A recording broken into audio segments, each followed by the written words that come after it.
It's about damn time.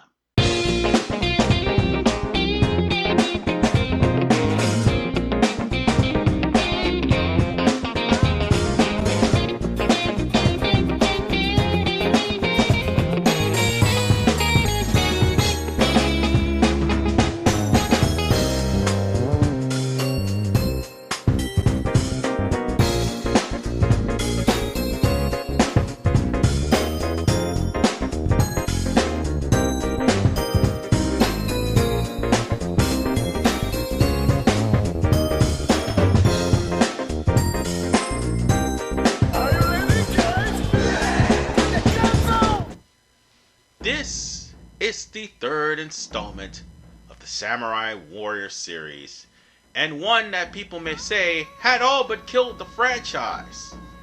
Well, that is until 5 came along. But to them I say, this game actually had potential if it wasn't for one thing. It was around the time that the Koei execs say, screw the American audience. Time where the American game journalist in Famitsu can be responsible for the screw the American audience movement, because you see, this game for the American audience is only released for the Wii. Unlike Samurai Warriors 1 and 2 that were for Xbox consoles and PlayStation consoles, this is a Wii exclusive for America, which America did not get the Extreme Legends for. In other words, this is as good as it gets. That's why I'm not doing Samurai Warriors 3 Extreme Legends nor Empires, because both are Japanese exclusive. So unfortunately, we're gonna have to work with what we got with Samurai Warriors 3. Prepare for the disappointment, folks. Let's go. I don't know which executive thought it was a good idea to say fuck the international audience outside of Japan, but unfortunately for you and Koei, this is unacceptable. Having multiple characters with no story, and unique NPCs, and created characters that have no story, all of which do have one, however, by Samurai Warriors 3 Z Special for the PSP and PS3, exclusive to Japan. Koei, what in God's green earth, man? Oh, and get used to the grinding, because there is a lot of missions that'll either go to a linear path, missions that will force you to go off the beaten path, and there is a lot of rice bales and gems and stuff like that for you to have to grind in order for you to remotely survive the difficulty of this game. Never mind the fact, ladies and gentlemen, that you will have to use some of those bales of hay to unlock characters as well as unlock weapons. Not to mention, you'll have to go to great lengths to get legendary armor and legendary weapons. It just gets worse when you realize that this game is incomplete and there's multiple modes, meaning you will just have to be grinding just so that you could fill up the void that was literally not given to America because Koei decided, fuck the American audience. I would show off online two things. Even if it was still running, I had to complete a large portion of the game and have to be in the same amount of completion that everybody is in the room in. And also, it's no longer running because the Wii server has long since been shut down since 2009. So enough about the cons, let's talk about the pros, shall we? Well, as far as for the gameplay and the rest of it's concerned, the gameplay is pretty stellar. It is difficult. Don't get it twisted. Even on the lowest difficulty, the game's got difficulty set for every stage regardless of the difficulty. So even if you put this on easy or put this on hard, which are the only ones available by the way, you will actually have a challenge, so long as you're able to get yourself higher level and better weapons. Also, there's more creative characters to choose from, aside from having to go through the dojo or academy in Samurai Warriors 1. You can just simply create one and just simply take them anywhere, which is a real huge step up from Samurai Warriors 1.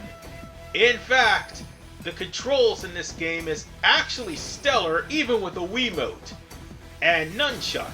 But it's best to use the GameCube controller because at least you don't have to worry about batteries, except for the Wiimote when you have to turn off the game. Now, as far as for the other new mechanic, see those orbs that's right next to Yukimura's portrait? That's going to be the new mechanic starting from this game. And the more those orbs are saved up, the more you could do a more powerful Musou attack than what you would normally be able to do. And those orbs will also refill your Musou and sometimes refill your life. You will also have an assortment of power-ups from the start of every battle, not only in free mode, but also in Murasame Castle and also in the actual story mode itself. So, with that said, these guys try to help you out, but the game still has its difficulties, and you will be still grinding. But at least for the most part, the game definitely does not shirk on the difficulty department. And more importantly, you are going to have yourself one hell of a time, not only with Ieyasu, but also with, obviously, Tadakatsu.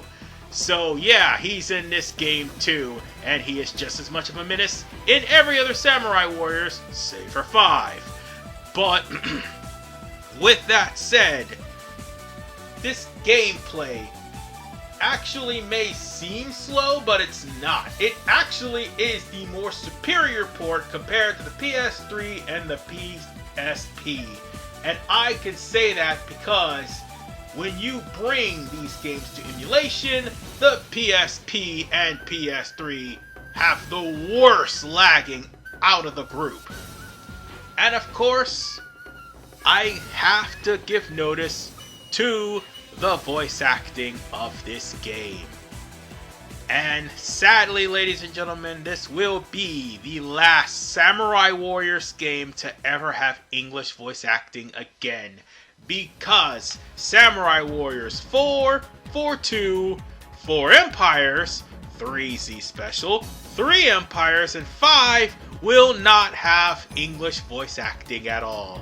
And these guys have given their all. The match, not only the mouth flaps of the models, but also not to come off as monotone, to try to at least sound great, to try to give it their all. And I gotta give their props.